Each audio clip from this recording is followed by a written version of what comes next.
Welcome once again to another edition of our program, The Catholic View for Women. News and views from a truly Catholic perspective, all about women and for women. We're so happy you joined us on another edition of our program. And of course, I'm joined by my co-host. My name is Teresa Tomeo, and I'm joined by Astrid Bennett Gutierrez and Janet Marana. And on this edition, we're going to talk about a very serious problem in our country, in our world, in marriages, in families. It's something that's affecting so many people. Probably someone you know, maybe in your own backyard, is affected by the ills of pornography. And Janet, we want to just start out and ask you just by saying that this topic is so important because it has really become so much more mainstream, unfortunately. Exactly. You know, I could think years ago you only saw pornography, you know, in the kind of behind the counter, these little the adult bookstores and the movie theaters. Right, but now with the internet, it is all over. It has well, exploded. Your iPhones, everything. Right. Yeah. And you know, the Parents Television Council has recently come out with some statistics, and I'm sure these are on the low end, conservative, but just at that, pornography earns about $20 billion annually. All right. And of course, that reminds me of the abortion industry with the amount of money they make. 75% of content on TV is sexual.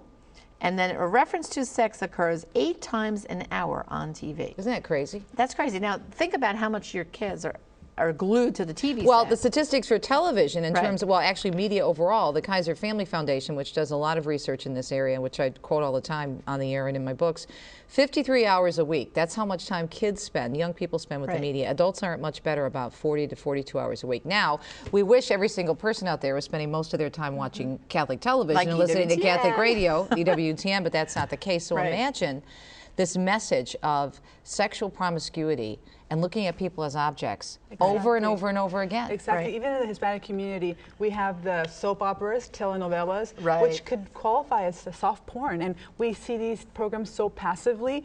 In my home, the TV was on all the time. And we watch these images, and slowly we become desensitized to them. Unfortunately, we fail to be scandalized sometimes by this, and it really can qualify as pornography. It's very damaging. Isn't that something that Eduardo speaks out a lot about? Absolutely. He was in the middle of all those productions, and so now he says that was not good for family, for women, and now he wants to do something different and portray the Hispanic man as somebody who is a family man with traditional values. So we really have a lot of hope, I think, in the media. God willing. Well, Esther, why don't we start out with a beautiful quote from Scripture from 1 Corinthians? Yes, it's from 1 Corinthians chapter 6. Flee from sexual immorality. All other sins a person commits are outside the body, but whoever sins sexually sins against their own body. Do you not know that your bodies are temples of the Holy Spirit, who is in you, whom you have received from God? You are not your own. You were bought at a price. Therefore, honor God with your bodies. No, that is so powerful. Very. And this quote that we're going to give you next is a very, very interesting one because it comes from someone that you wouldn't expect to talk about this issue. And I think this is key. And her name is Gail Dines, and I quote her in my latest book, Extreme Makeover. And she's a sociology professor at Wheatlock College in Boston, and she's an author and an anti-porn activist. Now, what's interesting is she describes herself as a pro-choice feminist. So she's on the other side of the issues with us, but at the same time, she's talking about the fact that nobody else on her side of the fence is talking about the objectification of women that occurs in pornography. And here's a quote from her. She says, many on the liberal left adopt a view that say pornographers are not businessmen, but are simply there to unleash our sexuality from state-imposed constraints. And she says, trust me, I have interviewed hundreds of pornographers, and the only thing that gets them excited is profit. That's right. But where are the NARO pro-choice Americans? Where's National Organization for Women, who's supposedly standing up for women? Right.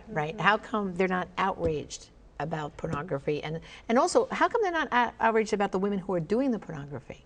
How they're being abused by these people who are making the films and all that. Sex trafficking. Sex trafficking, abortions. I mean, these directors of these porn films literally take these women off for abortions.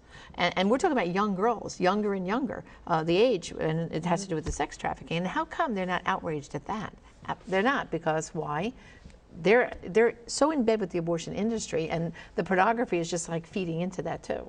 So they're all entangled together. Sure. We were talking about this in preparation for this show, that it all goes back really to this, contraceptive mentality, and we'll talk about that more after the break. Because once you take, the gift of sexuality, which is meant, of course, as God ordained it between the husband and wife, primarily obviously for procreation and within the marriage, once you take it out of that context, everything, it completely starts to implode upon That's itself. right. So we're going to take a quick break. When we come back, Janet is going to introduce us to an expert in the area of pornography whom she had the opportunity to interview recently, and he has some stunning statistics and what's happening not only with men in these issues and families, but with women as well.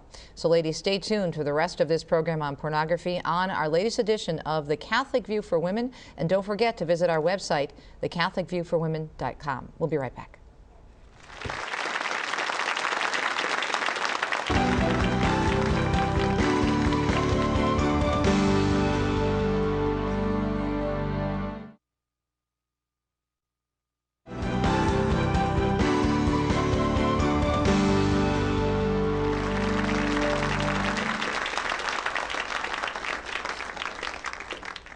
Welcome back to the Catholic View for Women, and we're going to continue our discussion on pornography.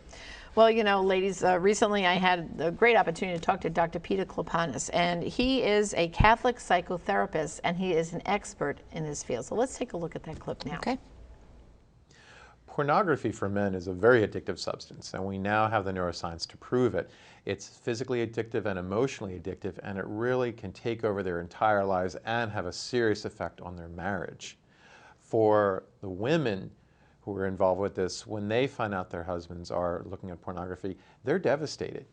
They see it as serious as an extramarital affair. Trust has been broken, which can take a long time to rebuild. It also affects their self-esteem and their self-image. Most of the women who perform in pornography are between the ages of 18 and 25, and they've had multiple plastic surgeries, and thanks to digital imaging and makeup, they don't exist in real life. So a married woman, she's maybe in her 30s or her 40s, she's had a few children, she's very beautiful, but she's not 18 anymore. And she sees these women that her husband is looking at, and she thinks to herself, how can I compete? My husband must think I'm the ugliest, most unattractive, undesirable woman on the planet. So they are just totally devastated by this. Many wives actually experience symptoms of trauma, post-traumatic stress disorder, because of the betrayal that they experience from this. So it definitely has a huge impact on their lives. As I said before, trust has been broken. Many of these women feel that, their husband is this person that they don't even know because he's had this secret life all along. A lot of men go into marriage already addicted, and their wives don't even know about it. So they think, who is this person? Who did I marry? What did I get myself into? And there's a lot of fear in that. If they have children, their respect for their husbands is diminished because they think to themselves, how can I view my husband as a good role model for my children if he's looking at this? How can I see him as a good role model for my sons if he's looking at this stuff? Are my daughters protected because he's looking at these young girls? What's going to happen? So there's a lot of uncertainty and a lot of fears that wives experience when they discover their husbands are viewing pornography. When a woman discovers that her husband is looking at pornography, she's often very confused. She doesn't know what to do, where to go, where to seek help. And the first thing I recommend is find a therapist who is trained to deal with sexual addiction and pornography addiction. And then also look for support groups out there that can help her.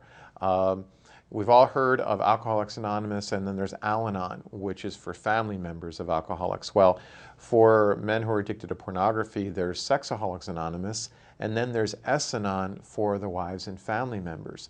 They can find out about them and join those groups and get a lot of good information. They need to educate themselves on what is going on, or educate themselves about pornography, the effects of it, the addictiveness of pornography. They need to know what is going on there. And wives really need to understand that it's not about them. Often they feel that because their husbands are viewing pornography that they're rejecting their wives, and they're not. It's really not about their wives.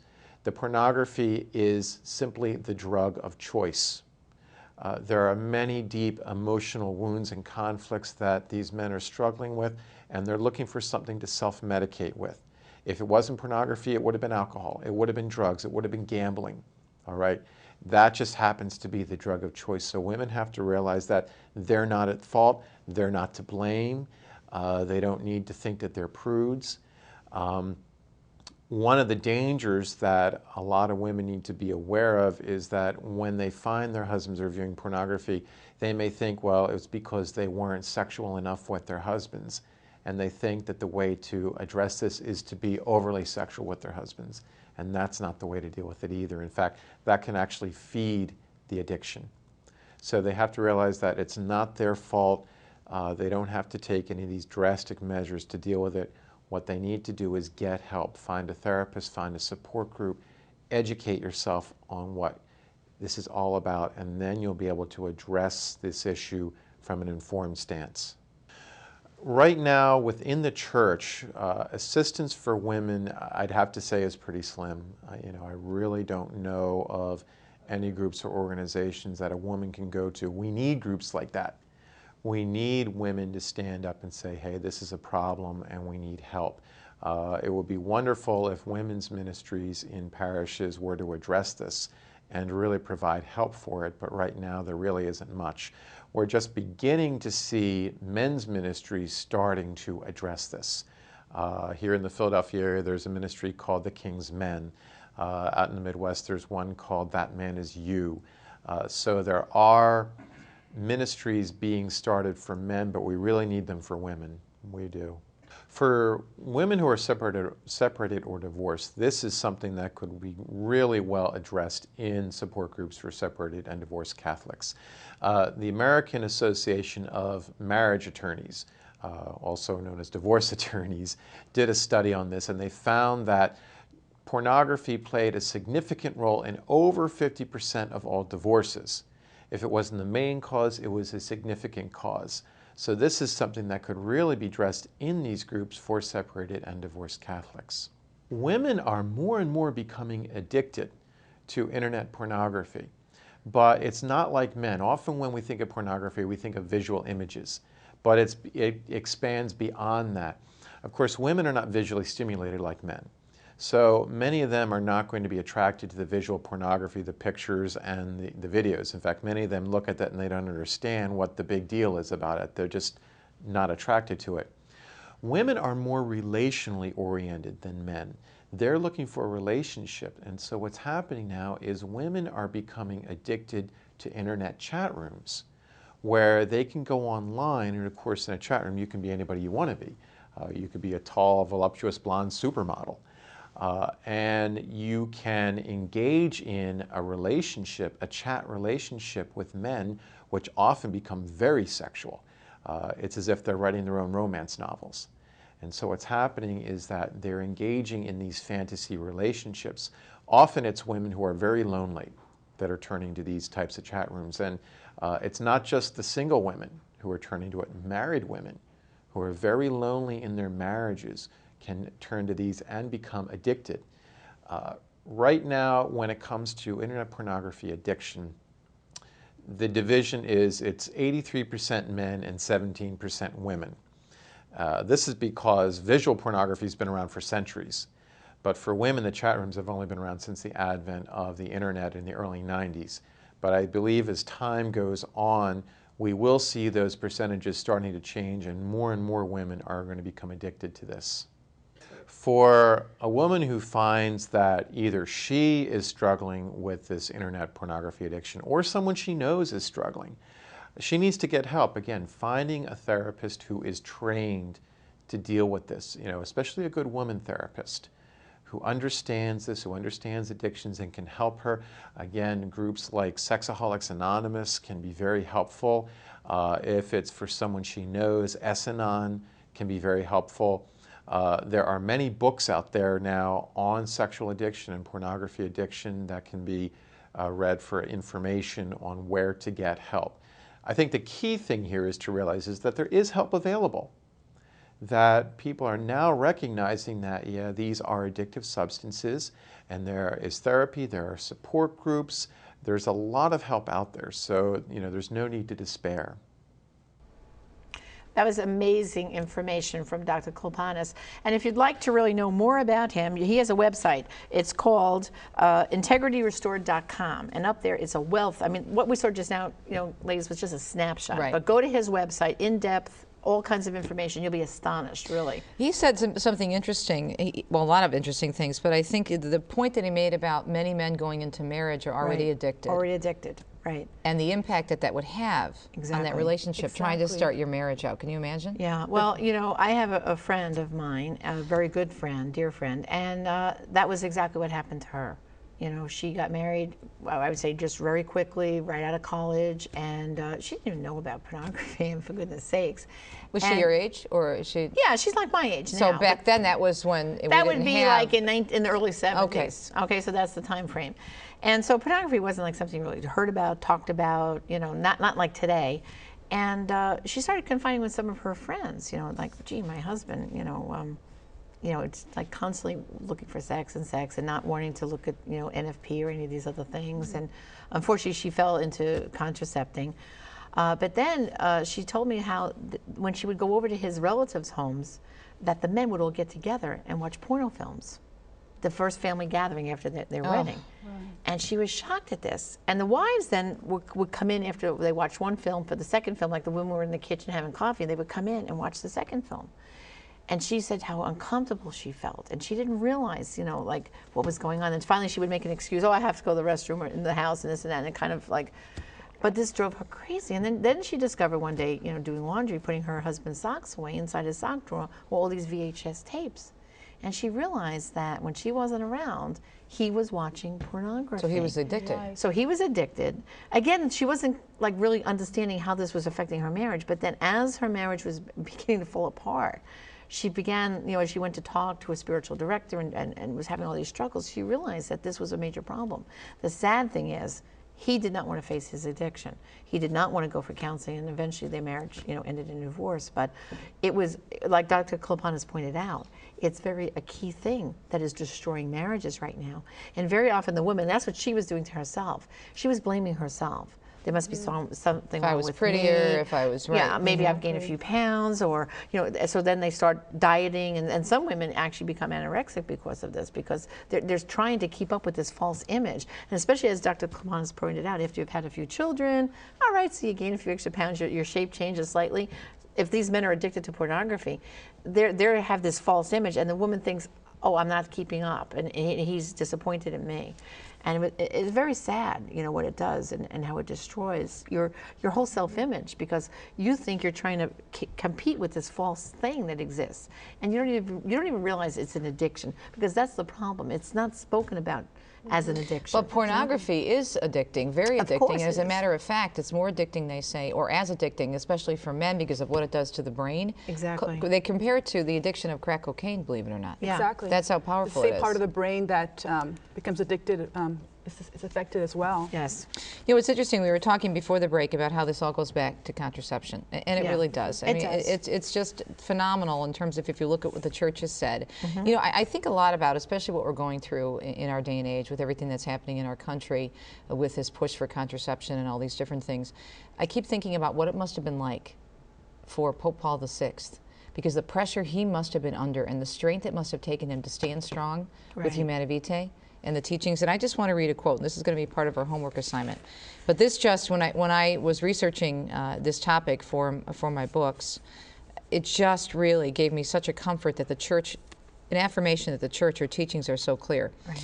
So he's talking about in Humanae Vitae, it's known as, they call it the contraceptive encyclical, but it's much more than that. But he says, among other things, it is also to be feared that the man, growing used to the employment of anti-conceptive practices, may finally lose respect for the woman, and no longer caring for her physical and psychological equilibrium, Janet, that's what you were saying about your friend, may come to the point of considering her as a mere instrument of selfish enjoyment and no longer as his respected and beloved companion. Right. Hello. Yeah. I mean, this is the church. This is it. You know, almost 50 years ago now, right? Yeah. Well over 40 years ago. And my friend would confide in me that stories like one time her daughter was in the hospital and she had to stay a few nights, you know, because she was in pediatric unit, and her husband was furious at her because he wasn't there to be in the bedroom with her for sex. And so you see how this addiction can, you know, it drives into all this stuff. And she was saying to herself, this is not normal. my place is with my sick child, and he as a father should be happy that I'm there with his daughter. But instead it was reversed to this other kind of behavior. Wow. So it just shows you the pull of pornography and this sexual addiction. And of course they were contracepting in their marriage too, which leads back to what Paul, and if you think of the timing, this Umana Vitae came out in '68, and my friend got married in about '75. So you see, like, you know, like all that contraception was just all over the place, you know. Absolutely. So, and even in couples getting married in that era, you could go to one pre-Cana here where a priest would tell you it's okay to contracept, and you could go to another one where they would say it's a sin. So, you know, the whole thing was permeating our culture, and pornography. Like I said, back in the '70s, it was kept more quiet. You know, I remember if you went to get these porno magazines, the clerk would give it to them in a brown paper bag, like Playboy, Hustler. That was like, those were pre-pornography day kind of publications. But now it's just so widespread, and with the internet, it's just amazing. That's why it's so important in the church. We promote, first of all, natural family planning. What an antidote to all of this, where it's theology based of the on body. theology of the body. Right. So I think natural family planning has to be taken out of the constraints we've put it in. It has to be talked about in homilies, I believe, in different ways, so that the family can benefit from this beautiful teaching. So it's natural that young people know about it, even before they enter pre-Cana. Also, when I was younger, I started, actually signed up for prayers from E5 Men, based on Ephesians 5. Oh, I remember that. I've heard about that before. It's a ministry to help men overcome addiction to pornography, among other things. They're making reparation for having offended women or used a woman, and they also pray for single moms. They pray for women in crisis pregnancies. Wow. So we can sign up to be prayed from these men, and basically what it's based on is prayer and fasting. So these men are praying and fasting for this demon of pornography, of all these, and the culture of death. So the church has all these answers that we have to promote. Two wonderful advocates that I just want to highlight are Jason Everett and Matt Frad, who are from Catholic Answers, who are doing wonderful work in chastity, but also recognizing that part of the chastity message, especially for men, has to be pornography, and how easily nowadays you can't even drive a car without being offended by a billboard. Or a billboard, so it's they're in a store, or proposing Victoria's Secret, or it's just everywhere. Yes. We only have a few minutes left, and I do want to get to some of the ideas that I have, and many of the ideas that I have for media awareness and activism can be found in my book Noise. Now, it was first published in 2007, but the brand new updated edition just came out in January of 2012, earlier this year. So this is available, of course, on the EWTN catalog. And Catholic Answers Live is a radio program that is syndicated through EWTN, and you can find out more about our radio programs on EWTN.com. Well, first and foremost, what all the experts say is to keep the TVs and other media devices in a central area of the home. Get them out of the bedroom, because a lot of problems can occur when people have time, especially young kids, to themselves, and have access to all that information. Make your mealtime a media-free zone. So therefore, you have time with your spouse, even if you don't have children. That's a very important time in terms of building on your relationship. You come together at the end of the day as a family, as a husband and wife.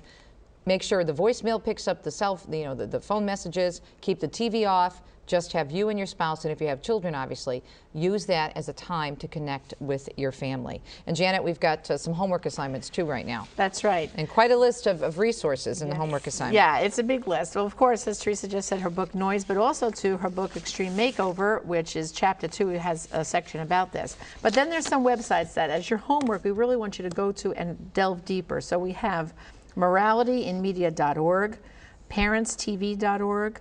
Then we have, for the Sexaholics Anonymous site, it's just simply sa.org, and that's a very good site. And then there's also the kingsmen.us, and then finally, thatmanisyou.org. All those websites really delve into this topic really greater. And then finally, in the final minute, I want to remind everyone, if we keep our image, the Madonna of the kitchen, nicely displayed in our kitchens, we know this helps, like besides the TV being turned off and the Blackberries put away and the cell phones and the iPads, Our Lady there in the kitchen, Madonna of the kitchen, which is our symbol for this show and something that we kind of have a little devotion to in the kitchen, will really help focus the family at mealtime. Well, it's so important because we are what we eat, we are what we contemplate, and if we have religious images in our home, it's going to remind us of God and not take us away from God. That's right. So great discussion, which we had more time. Again, please go to our website, thecatholicviewforwomen.com, for all of these resources. And we also have some food for thought there, and we have links to the documents that we mentioned, including, of course, Humana Vitae. Pray about this, do a media reality check in your home, and really think about just how much time you are spending with all these different media influences in your life, and don't let the media dominate. Obviously, we love you to stay tuned to EWTN, but there's even time to cut it out completely, to give yourself some quiet time with God and some silence at the foot of the cross. Thanks for joining us. I'm Teresa Tomeo, co-host of The Catholic View for Women, along with my co-hosts, of course, Astra Bennett Gutierrez and Janet Morana. Thank you for watching us, and we'll see you next time on The Catholic View. And one more reminder, visit us online at CatholicViewForWomen.com. See you next time.